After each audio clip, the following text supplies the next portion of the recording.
Okay, so welcome to this webinar. This is one more of the series of Express webinars where we will try to show you in detail some tips and tricks towards the use of our tools in 15 minutes when possible. This time I will be focusing on how to deal with numbers when you write textual requirements. I think most of you already know me, so I will skip my introduction. And I just go to review how different international standards are coping with numbers. In fact, I must say that even if most of our material could be somehow inspired by the INCOSE guide for writing requirements, but in this particular opportunity, the standard that we have found that goes more in detail in dealing with numbers is the ECSS, which is promoted by the European space industry. Because normally when we think of high quality requirements, we all think on use of shall, use of passive voice, use of verifiable statements, negations, requirements that has to be concise, detection of misspelling. So this is the kind of things that normally affects to the words that conform a requirement. However, today, as I said, we will be focusing on numbers. If we think of the INCOSE guide for writing requirements, we have found that out of these 41 quality rules for requirements, there are only 4 that somehow are addressing the topic of writing numbers or writing units. Normally, the units will come with numbers, of course. So the 4 that we have found are R6, the use of appropriate units when stating quantities. All numbers should have units of measure explicitly stated. Rule number 7 is avoid the use of vague terms such as some, any, or several, or a lot, or few, nearly. So all these adverbs and adjectives normally are replacing or could be used to replace numbers or amounts. However, of course, normally an amount is expected and is welcome much more than this kind of adjectives or adverbs. Rule number 26 is avoid unachievable absolutes like 100% reliable or 100% available. We all know that normally a system, it is very hard to find this 100% of availability. So please avoid this in your requirements. And the very last one that we found in the INCOSE guide is the definition of quantities with a range of values appropriate to the level stated. So when we deal with very high level requirements, perhaps we can say that the maximum weight of a computer has to be, well, let's say, we can say 1 kilo. However, when it comes to system requirements and subsystem requirements, perhaps saying 1 kilo, 1.000 is very hard to achieve. Normally, it will be between 900 and something to 1 kilo and something, right? So there is a range because normally, even for the verification stage, it will be very difficult to verify whether or not a computer weighs exactly 1 kilo, right? So normally we will have to deal with ranges. And finally, there is another section in this guide dealing with attributes. And of course, the most important attribute is the unique identifier, but normally comes with a number as well, right? So all this is what you can find in the INCOSE guide for writing requirements dealing with numbers. If we think now of our own interpretation of high quality requirements, I don't know if you know these 15 rules that we have published several times. Out of those 15, rule number 14 of our own catalog of rules is dealing with the wide selection of numbers and measurement units, right? So let me describe a little bit this rule 14 in our approach. As I said, there's a lot of information about this in the ECSS standards. If you're interested, just let me know. I can provide you with the exact number of this drafting rule. So first rule on dealing with numbers, the most important number for a requirement is the ID, the requirement ID. It must be unique. It always has to follow a given schema like SYR and then a number for system requirements, or STHR and then a number for stakeholder requirements. Doesn't matter what is the acronym you use, but please use this consistently across the different documents within a project, right? Of course, never modify those numbers once it has been created and assigned to a given requirement, and never reuse a requirement ID even after removal of requirements. This is a key aspect that normally is managed by the requirements management tool that you could be dealing with. However, there are plenty of other rules that you can apply in terms of how you deal with numbers and units that normally are not addressed by your requirements management tools. And you will have to rely on other tools like the RQA Creative Studio or the RAT authoring tool that are offered by Reuse Company and allows you to check all these quality rules.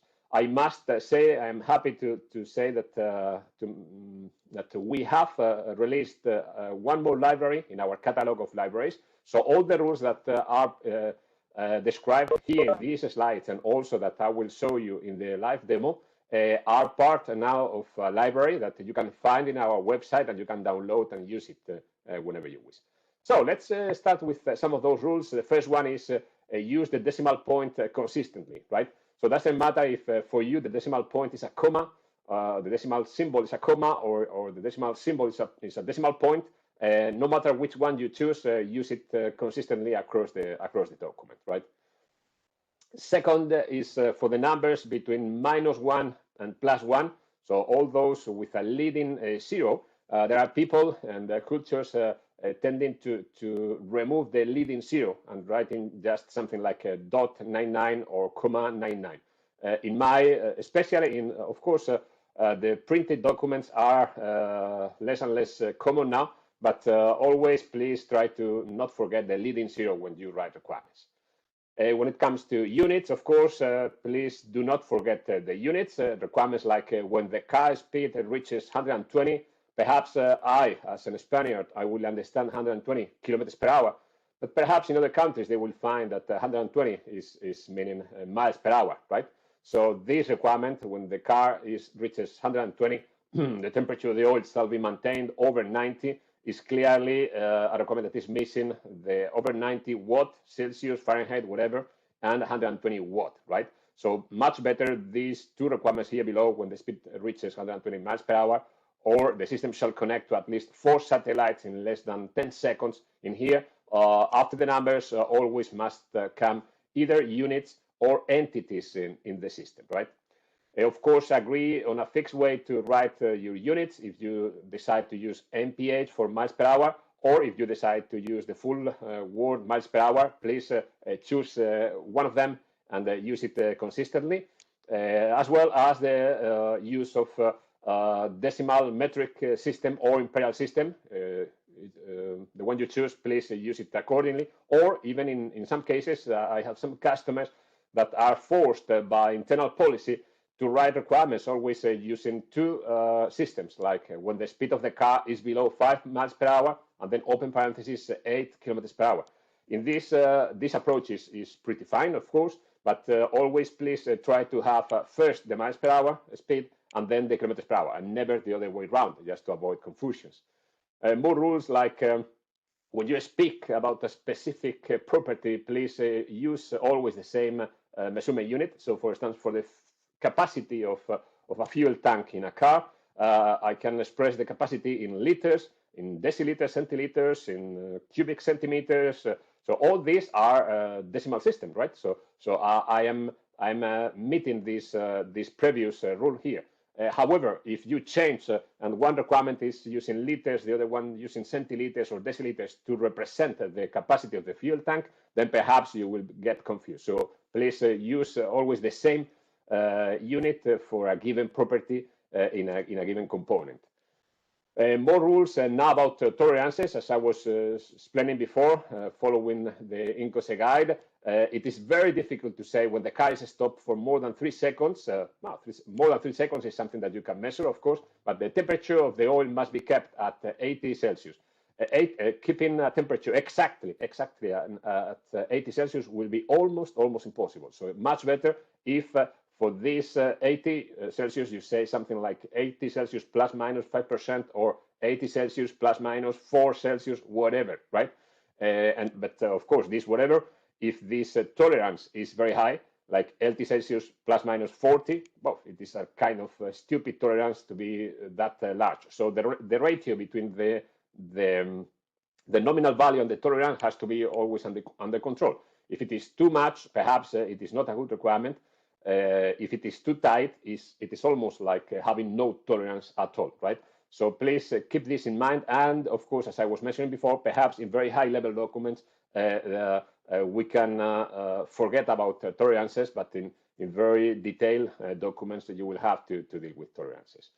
And some few additional rules, like following again the INCOSE recommendations of forgetting about 100% something, reliability, availability, forget about this.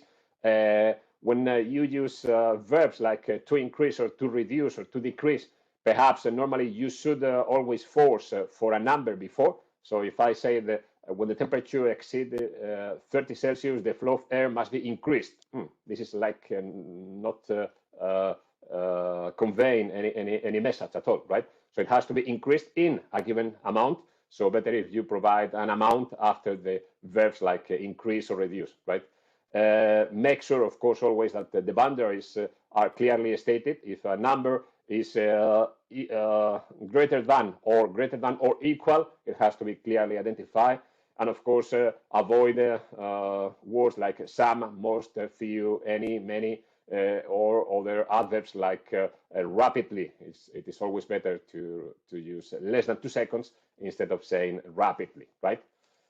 And of course, my final rule for dealing with numbers in requirement has to do with consistency between the numbers you express, you represent in your textual requirements, and the numbers that appear in your models, right? In here, you have two pieces of two different models. This is a block diagram with PBS, and in here you have some properties, you have some multiplicities there.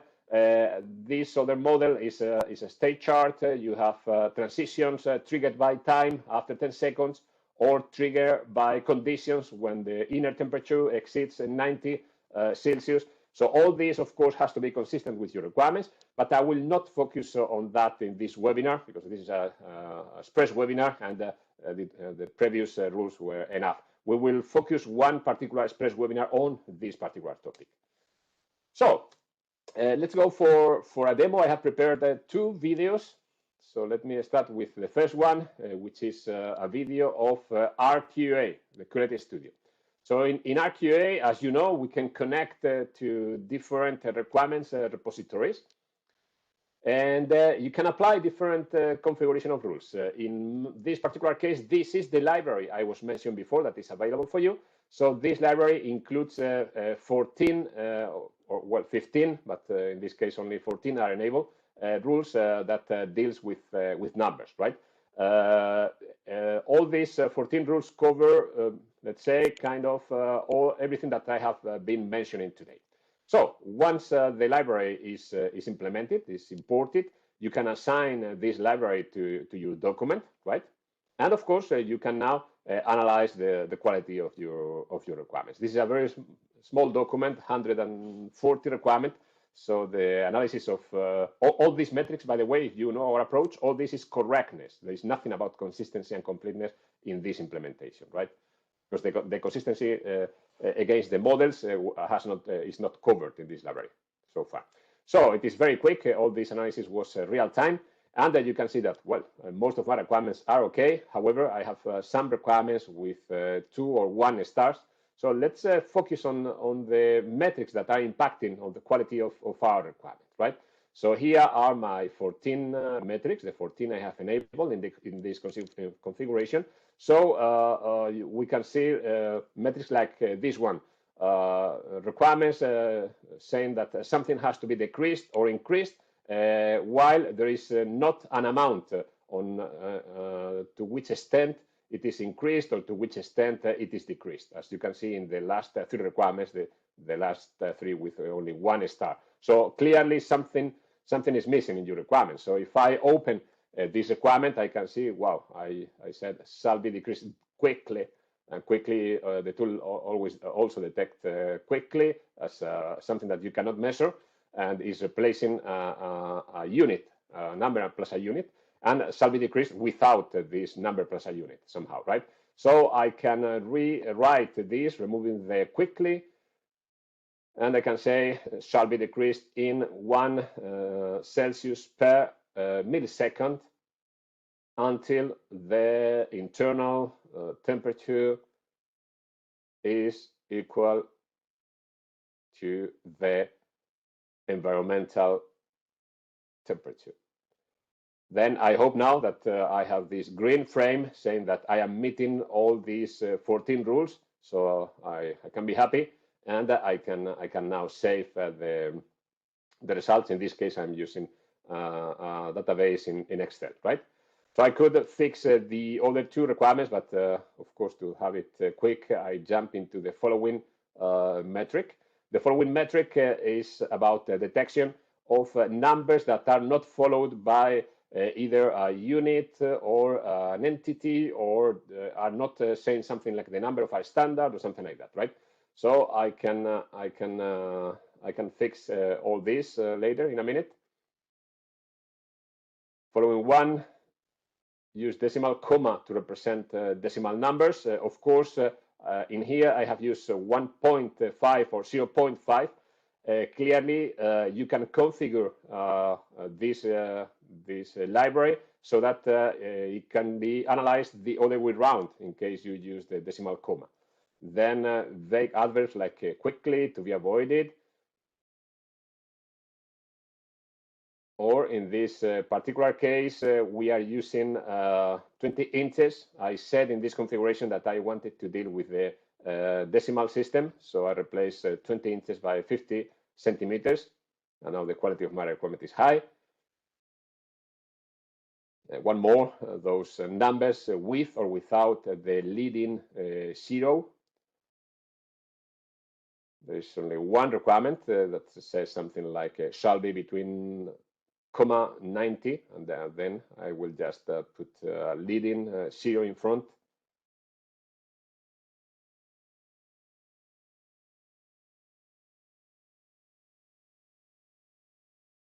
Of course, as always, all those rules are made available for you. However, if you don't agree on one of those rules, you can clearly and easily disable it.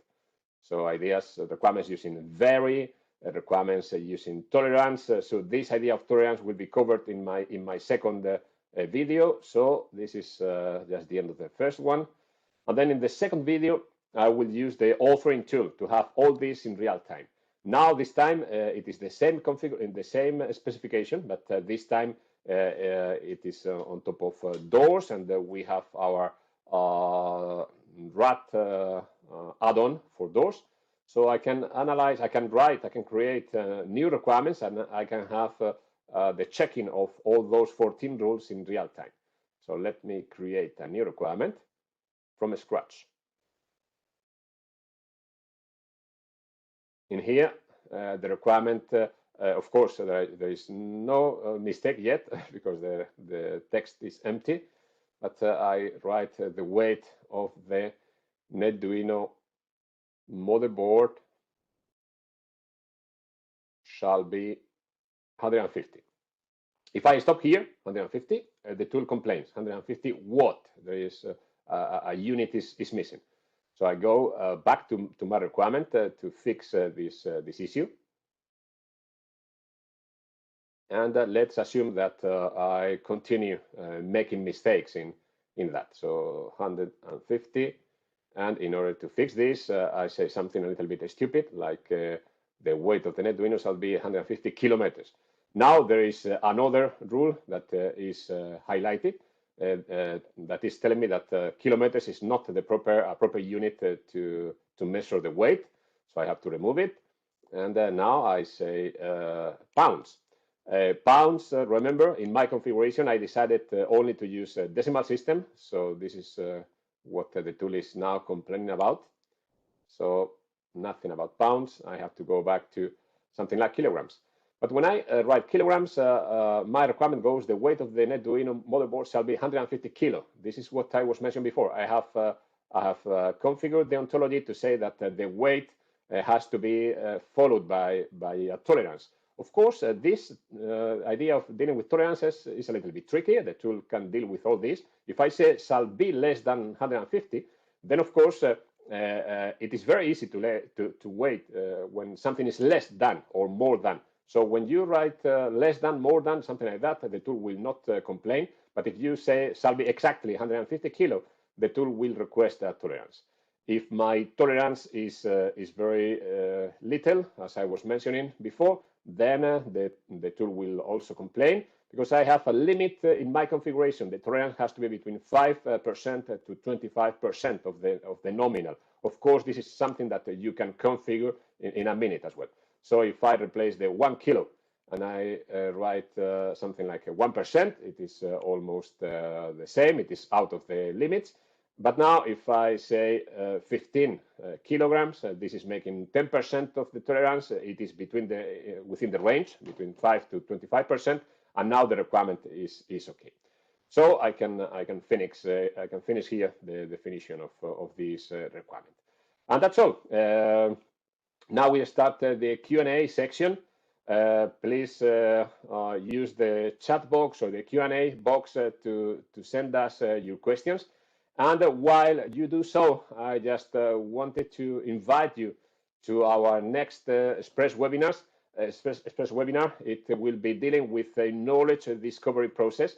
If you remember, in the previous one, we were showing you how easy it was to have an automatic assessment of your requirements based on the INCOSE guide for writing requirements. But those of you who followed us, you found that we have split the quality rules of the INCOSE guide into two different blocks. The first one are those rules that are not requiring any particular domain-specific information, while we have those requiring domain-specific information. And in case you need these domain-specific based rules, you will have to extract vocabulary and extract knowledge maps and extract models from your legacy documents or from your requirements. And in this Express webinar, we will show you how to automatically extract knowledge maps even from your requirements documents. Okay, it seems that there are no questions. Please don't hesitate if you find questions later. Don't hesitate to contact me and send me an email, and I will be very happy and very glad to answer your questions offline. So thank you very much for this session. I hope to see you very soon in one of our next webinars. Bye for now.